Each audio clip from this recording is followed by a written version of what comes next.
All right, welcome to another episode of Seattle Budget School right here on Converge Media. My name is Omari Salisbury, and I'm joined by my partner in crime, Kevin Schofield of SCCinsight.com. How are you? I am doing great. Episode 6. Here we go. Episode 6. Who knew? Who knew? You know what I'm saying? People are really into this. This is a really important episode, though, because this is how to get involved. And I know that some of the population really feels that getting involved is commenting on Facebook or retweeting or even sending a mean tweet. But we're talking about other ways that you can actually get involved in the process and impact it, right? Right. We talked about how you can get your input into the budget. If you got an idea that you want to pitch, who should you talk to? Lots of good stuff there. All right. Well, this is school, so let the lesson begin. What are some of the different ways that people can go about getting involved? It's a great question. There's a lot of different ways that you can get involved. But I think the first question people have to ask is, what is it that I'm trying to achieve? Right? Are you trying to pitch a new program or increase the funding for an existing program, or maybe even decrease the funding for an existing program? Do you have an idea for a small project in your neighborhood, like in a park, or something that would make a street intersection safer? Or are you simply just trying to express your support or opposition to some proposal that's already on the table? Because a key to success in getting involved with the budget is to right size your level of involvement to be proportional to what you're trying to get done. If you're pitching an expensive new project, that's going to take a bunch of work, right? If you want to express your support for a proposal that's already out there, that could be a very small amount of work, right? But on the flip side, bad things happen when you mismatch them. For example, if you're trying to get $250,000 in the budget for a new program, a 2-minute speech at a public comment session is not going to get you there, right? And likewise, you shouldn't try to book a 30-minute meeting with your city council member if all you want to do is express your support for a proposal that's already been put together and looks like it's going to move forward anyway. All right. So I have something to say. Really? Yeah. Oh, come on. You never have anything to say. And I got a lot to say. But how exactly, I think this is also one of the things, right? People in Seattle are very expressive, but oftentimes their expression is misrouted. How do we figure out who we need to talk to about what? So for starters, each of us has 3 city council members who represent us where we live. Our district representative, plus the 2 citywide positions, and currently that's council members Gonzalez and Mosqueda, right? So that's always a great place to start. And the district-based council members will often take the lead on budget amendments for things that are within their district. But then each of the council members also has responsibilities for certain topics, right? Because their committees are all overseeing different city departments, right? Different areas of city government that they oversee. So for example, Council Member Juarez covers parks. Councilmember Peterson covers SDOT and all the transportation things. Councilmember Herbold covers SPD and public safety in general. So if you want to pitch a street safety improvement project in your neighborhood, your district council member is going to be interested in that, but so will Councilmember Peterson, because eventually it's going to end up the responsibility of the city department that he oversees. And a budget amendment to fund your street safety project is much more likely to succeed if it has the support of both of them rather than just one of them. So at this point, you may be thinking, okay, no, wait, that's sounding like a lot of work. I have to talk to a bunch of different council members. Well, yeah, but we have to think about this as proportional to what you're trying to achieve. The more you want, the more work you should assume you're going to have to do in order to get it. Yeah. So I know one way, sometimes it's effective, to get a hold of a council member is through the Twitter sphere. And depending, some council members is the thing. Some council members are kind of ruled by Twitter. Some people don't even have a Twitter. So clearly Twitter is not good for everybody because some people are hypersensitive to Twitter and other council members don't have Twitter. So outside of social media, what are some of the ways that people can get a hold of their council members? Yeah, and there's several different methods. You can email them, which depending on the council member may go first to their staff before the council member actually sees it. You can call or email their staff directly. And actually that turns out to be a really good and effective way to get a lot of things done and particularly get a lot of information, right?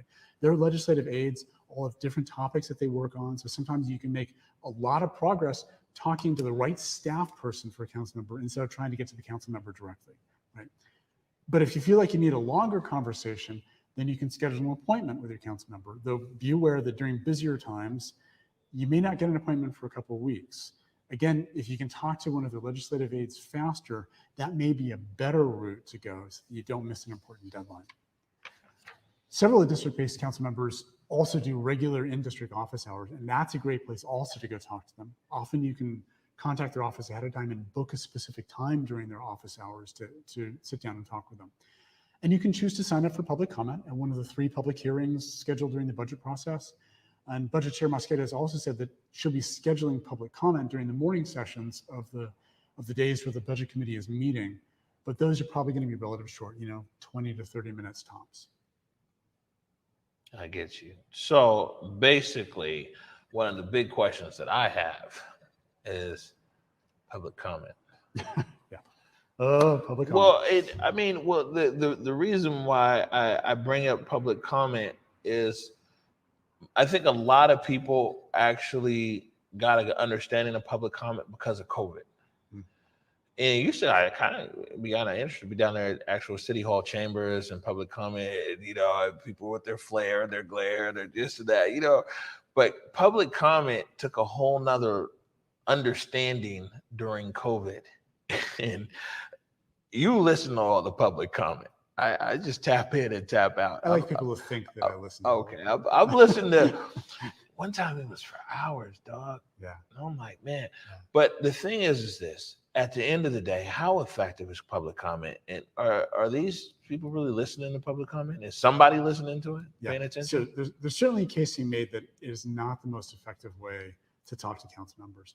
The public comment sessions tend to be dominated by organized groups who sign up individually and then read slightly customized riffs off of the same basic script that they've distributed among themselves. I can tell you behind the scenes, when there's the kind of issue that generates large numbers of public comments, the council members' staff are keeping tallies of the number of people who call or email their offices and which side that they're on, and the public commenters get rolled into those tallies as well, so that that it all adds up. And honestly, I can tell you that other than for the theater of it all, there isn't much practical difference between sending an email to council member's office saying that you support a bill and spending 2 minutes in a public hearing saying that you support a bill. They're both going to get tallied up into the same tally, right? And particularly now that council meetings, as you mentioned, are being held virtually over Zoom, there's really no guarantee that the council members are even paying attention to the public comment sessions. They're off camera where we can't see them, oftentimes doing other work and talking to their staff, right? So I'm not going to say never participate in public comment sessions, but if you do, make sure you have something to say that will make you stand up from that crowd and will capture the attention of the council members. So we put up here on that slide a link to the council's webpage where they list the contact information for the 9 council members and their staff. It also gives some information on the topic areas that each of the aides cover up on that website. So if you can figure out that way, if there's a specific staff person for a council member that you should be talking to, that's really going to get you the best information and connect it into the budget work that's being done in that particular area. All right.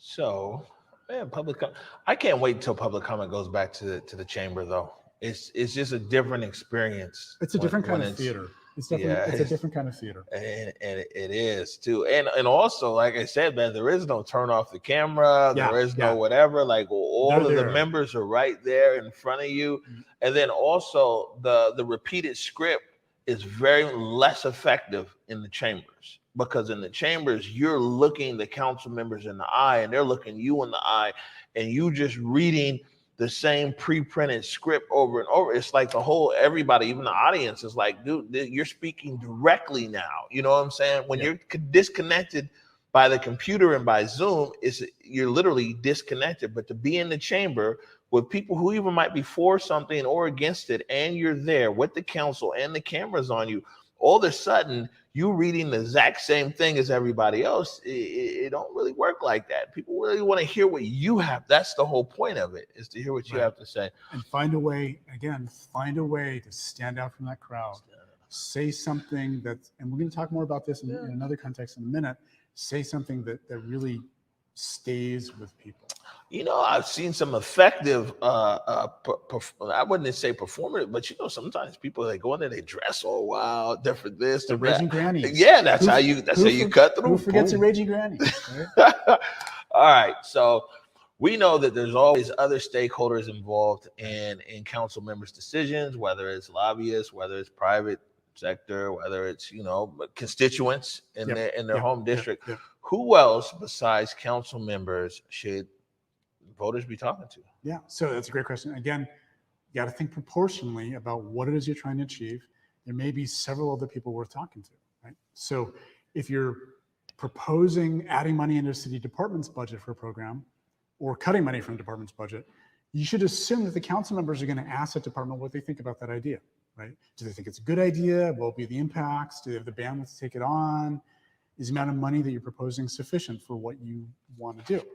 So it's to your advantage to talk to that department first and ask all those same questions, right? You can then tune your proposal appropriately. And when you talk to council members about it, you'll be able to answer their questions, address the department's concerns, and look like you've really done your research and are on top of things. I get you. So how do I figure out who to talk to in a city department? Yeah, you know, sometimes that can be a bit of a challenge. Yeah, a little bit. As a reporter, I run into that pretty often, trying to figure out, okay, who in SDOT or in Parks Department or whatever is the right person to be talking to. So here's some things that I do to figure out who to talk to. I will go back to department presentations to the city council and see who presented on that topic or on similar topics, right? And that gives me some names.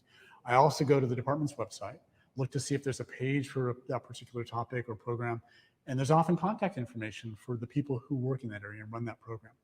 You can also search the city's website and you'll find reports and slide decks and other relevant documents that list the names and contact information for the people who worked on those, right?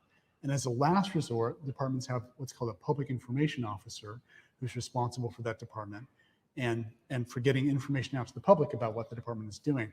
And you can talk to them, email them or call them and ask them who you should be talking to, right? So it's a bit of work, but my experience is that it rarely takes more than 30 minutes of poking around to find out the right people, right? And honestly, you know, also my experience is that most city staff are actually thrilled to talk to citizens, right? Yeah. They want to talk to members of the public, and they're just more often than really excited that somebody actually noticed their work and is taking an interest, because most of them are just working in obscurity most of the time. All right, no, that's true. I meet a lot of, really, to be honest with you, I know I'm just joking. I meet a lot of very excellent people, and it's 11,000 employees in the city. And a lot of them don't get paid very well, and they're working really hard, and they're doing it for us. Yeah, I mean, and I would be disingenuous not to uplift and so many of our city employees. That being said, though, back to the electeds over here, there's one group of people I haven't heard you mention yet. Yeah. And I only bring this up, and not even in a bad way, but one, there's always groups of people who fund campaigns. Yep. There's always groups of people who represent special interest or lobby and things like that. And it seems to me that no council member ever wants to make a decision that probably isn't aligned with their grassroots supporter or public interest or exactly, their community funding, anything else. So who else should people talk to that might be impactful in getting their what they want to propose to a council member? Yeah, it definitely helps to reach out to members of the community. Are there stakeholder groups that work in the space, neighborhood associations? Is there a Friends of the Park group for this cool park project that you want to get done? You know, are there nonprofits that are, you know, doing work in the area or the affected people? Think about, like, who can you rally to your cause on this, that you can get to also reach out to the council members and speak in support of your idea. Even if you think they might oppose your idea, it might be a good idea to reach out to them, hear them out, and tune your pitch to address the concerns that they raise that you think are valid, right? And that way you're ready to respond to opposition if it does appear. Okay. Sounds good. So we go through all of this, Yep. and you figure it out. And you go, maybe you email, you try to get an appointment. Before you get the appointment, you do some research on, who's doing what in the department, who's going to be impacted, what a department in the city. You might also reach out and see like, this is who this council member gets a lot of their campaign funding from, Yep. or is aligned with the decisions, kind of see what they're all about. Do all of that. Now I've got my 30 minutes, maybe even an hour, but I'd say 30 minutes with a council member. What am I supposed to say? Yeah. So here's just some thoughts from me. And I know you got some thoughts too. I want to hear your thoughts too on this. But based on my own experience doing pitches to people, not necessarily people in government, but although, I've done a lot of interviews with people in government, and, I have a lot of feeling for sort of how they approach a lot of these things and what their mindsets are. Just some observations, the kinds of pitches that tend to be successful and unsuccessful at city council. As with any audience, you always have to start by putting yourself in their shoes, right? One of the hardest disciplines to remember as a communicator is that communication isn't about the speaker. This isn't about you and me. This is about you guys. This is about the audience, right? Are we reaching you, right? Do you understand the audience? Do you, in this case, a city council member, do you understand city council member? What information and messages are going to break through and make an impact on them, right? Council members and their staff too, when you're talking to them, are really no different, right? And remember that the council members are super, super busy. Their daily schedule runs from early in the morning, well into the evening, at least 5 days a week, and probably a big part of the weekends as well, right? So, and they're nonstop all day. So their most precious resource is their time. If you get a slice of it, don't waste it. Do your homework in advance. Know where they're likely to stand on the issue. You can ask your staff. If you don't know where they stand, your staff will be able to tell you. State your idea clearly and upfront so they know what the meeting's about. Make it a learning experience for them. Don't tell them things that they already know, right? Don't preach to the choir on this, right? Amen. Make sure you're telling them things that they don't already know, right? You want, in best world, they walk away from the meeting going, wow, I learned so much from that. That's a win if you get that, right? Your goal in marketing your idea is to drive a perception change. And this is something that I learned from working with a lot of great marketing folks over the years, right? You're marketing your idea here. What is the perception change going to be? You sit down with a council member, and when you go in, they believe this. You want to get them to the point where they believe this other thing. And then you have to think about the gap in between. And what is it that you have to tell them that will move them from where they are now to where you want them to be? What is it that fills that gap for them, right? A big part of getting them to say yes is removing the reasons to say no, right? So address their objections, anticipate them, address them proactively where you can, but also be prepared to hear and address things that they raise. And remember that a single council member can't get something passed in the budget. They need at least 4 of their colleagues to sign on and say yes as well. So help your council member do their job. Arm them with what they need to sell your idea to other council members and to overcome their objections as well. Find out who they think they need to sell the idea to and whether it would help for you to go talk to that person as well. And always leave the meeting with a clear next step. And if there isn't a next step, you're guaranteed that nothing will happen from that point on, right? So think about the impression that you're leaving with a council member at the end of the meeting. Were they happy they met with you? Are they motivated to move your idea forward? Did they feel like it was a good use of their time? And again, one of the best compliments you can get from a council member is, wow, thank you. I really learned a lot from you, right? If they leave the meeting thinking positive thoughts about their engagement with you, they're going to be far more motivated to take action to help you. So find a way to leave on a high note. And just one last thought. Be willing to take yes for an answer. And by that, I mean, if you book 30 minutes and 10 minutes into the meeting, the council member is saying yes, then cut off your pitch, figure out the next step, and end the meeting as soon as possible. You don't have to fill the 30 minutes, right? Nothing good will come from wasting 20 minutes more of the council member's time. They and their staff are going to be super appreciative of getting 20 minutes back because they don't get that during the day, right? Yeah. In a very packed day. And the 10 minutes is going to seem super productive and leave a positive impression. and you'll have gotten everything you came for. And I will tell you, a much warmer welcome the next time you ask to book time with a council member, because they'll know what to expect. So everybody wins. Listen, I'm clearly not a city council member, and my workload nor responsibility is as high as theirs. But there's nothing worse than talking to somebody and they're telling me something, and I'm like, yes, let's do it. And they just won't stop. Yeah. I'm like, yeah. And they won't stop. Take yes for an answer. Yeah, right? Take yes for, I like that one, Kevin. Yeah. Take yes. So Omari, I know you've done an awful lot of pitches in your career too. So do you have any additional thoughts about how people should approach talking to their council member about a budget idea? Yeah, I mean, you hit on a lot of them right there. But I mean, for me, I think that one, people should probably realize, especially if it's a budget item that's impacting a whole city, then you should go with that in mind, because the first thing that you're going to hear is going to be like, well, man, this sounds good, but for the whole city, it's whatever. Now it's much different when you're talking about something that's going to impact a small area and a small somewhere. That's where you said they know the scope of things. But I think that a lot of times here, when we talk about budget impacts on things, people aren't taking into the totality of how 700,000+ people might be impacted. So you should always be prepared in that, and also be prepared in understanding the scope of the city council member. There's nothing worse than when someone comes over, even here to our office, and then they may not even say they referred or a friend sent them there, and then the first thing they want me to do is tell them what we do here. And I was like, you showed up here, you don't know what we do?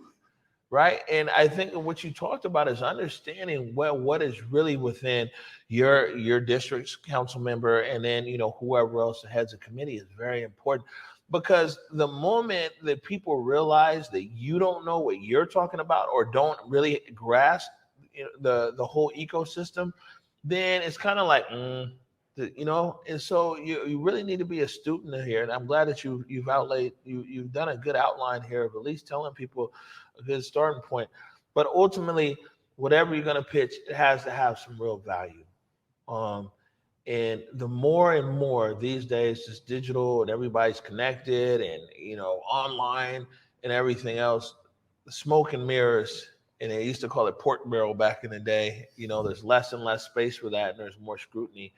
And I think that any elected official definitely wants to see more value for the citizens, kind of one way or another, in their own kind of slant. And that's my biggest thing. And what I always say as well, and when I used to pitch, and either I'd go to on either side of the table when I was maybe pitching a brand or I was working at a brand, and you get these proposals. The biggest thing that people do just in general, right? And they'll even do this here. They'll pitch us and they'll tell us all the stuff that they want Converge to do for them. But there's nothing in there that's a benefit for Converge. And so then I think people should go about that with city stuff as well. Where is the actual benefit? There might be a benefit for you, but how does the city collectively benefit? And if you can't really say how the city collectively benefits, you might want to look at your approach. Because it's always easy to say how something benefits me, my neighborhood, my sidewalk. No, I would say. I think those are great comments. I will say we do have district-based council members now. Yeah. And they care about their districts. So there's a little more focus. Oh, okay. So there's a little more focus on doing things for a district or a neighborhood, right? So but you raise really good points about, and I think in some ways it ties back to what I was saying earlier about sort of the proportionality of it, mm-hmm. right? And of the effort that you put into it and the effort you expect a council member to be able to put into moving something forward that you propose. Yeah, no, I mean, the biggest thing though is just the fact of being involved. And even when, sometimes we talk about public comment and things like that, but even somebody who calls in on public comment, and even if they're reading off of a script, they've done something. Yep. They've done something. And it's like, hey, you know what? I did public comment. That's what I'm saying is when we talk about being involved, and this is what we see here in the city. And then sometimes people don't want to get involved until, it's an emergency, until the bell is ringing. And imagine if people have been involved in our city consistently in the last 2 years. If people had relationships and communication, city council members and everything else. And I think now people are really understanding that not only do you get involved, you stay involved. Yep. No, that's a fantastic point. All right, Kevin, we've gone through 6 budget schools episodes here. Yeah. I think this is probably the most liveliest for me. You know, you talk about action, getting involved, Yeah, stuff like that's that. great. What's next up, man? So on Monday, the mayor releases her proposed budget for 2022. Wednesday through Friday next week, the city council is going to be hearing presentations on different parts of it. They're going to sort of pick it apart and see what's in there. So we'll be back next week with a deep dive on what's in the mayor's budget. All right. Deep dive on what's in the mayor's budget. Kevin, this has been great. It's been great. Yeah, no, I always And learn a lot. Yeah, I think I feel sort of like the halfway point. Yeah. This is all the, studying beforehand, This is a before the real thing starts on Monday. Yeah, well, it's 6.6. So here we go. This is budget school around before. There's $6.6 billion on the line. We're getting you ready for this. You know what I'm saying? Next time we join you again, Mayor Durkin would have dropped her budget and it's getting torn apart by the city council.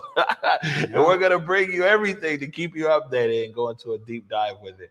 But on a serious note, again, thank you, Kevin. This has been fantastic. Thank you, Omar. And we'll see you guys next episode.